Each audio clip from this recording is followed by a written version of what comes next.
What's good, people? Welcome back to my channel. It's Jem here. ScrumMaster Scrups. Let's get right into it. A team I was working with, we discouraged, or shall we say, banned the product owner from joining the retrospective. Eek. Yeah, I know. So let's talk about what happened here, and let's understand what the Scrum aspiration is for teams and the retrospective and so on. And we'll talk about what happened. When you think of Scrum, or I think of Scrum rather, I think of like an entrepreneurial team. You think about the roles: product owner, Scrum Master, development team.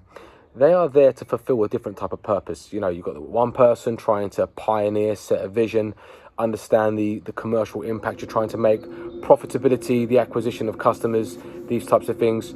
You've got the creatives who are trying to bring the solutions and the problems, or the answers to those solutions and problems, to life. And then you've got the Scrum Master facilitating this process between the two. I hope I'm painting the picture that there's a real strong idea of team here.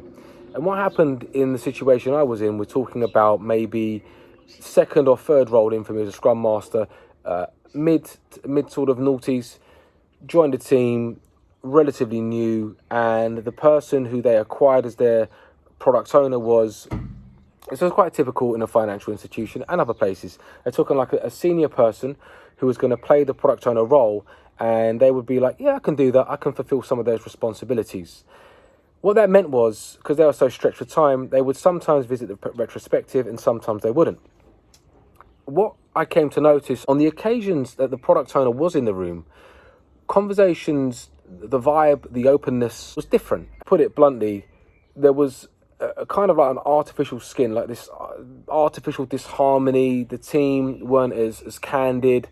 Some of the conversations didn't feel as open. There was more awkward silences, a lot of tumbleweed. It felt like going with the flow. It's kind of a bit of bullshit, if I put it to you that way.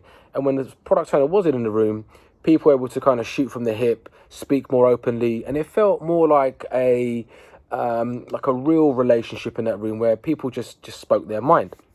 Now, keep in mind, the product owner had a certain style about himself, whether he knew it or he didn't. It was, you know, quite a dominant, strong character, and sometimes would lead the conversations. I'd do my best to facilitate. Probably being early on in my career, I probably didn't do as great a job as I should have. These observations of me asking the team about the difference in the dynamic when the product owner's in the room and when they're not, what do they think about it? What I got to was, well, it seems like if we can have more open conversations when they're not there, and that means if we're open, we can find things to improve on, and that's going to be better for us, then perhaps we should just leave it to the team.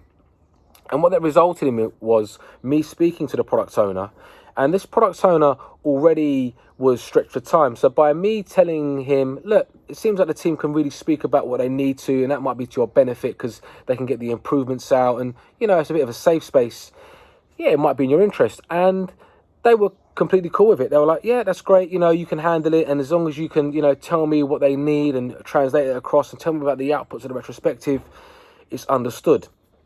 Now, that was quite naive of me, because what this resulted in was the product owner never being in that room and never hearing about the problems from the team and never kind of, you know, seeing things for himself.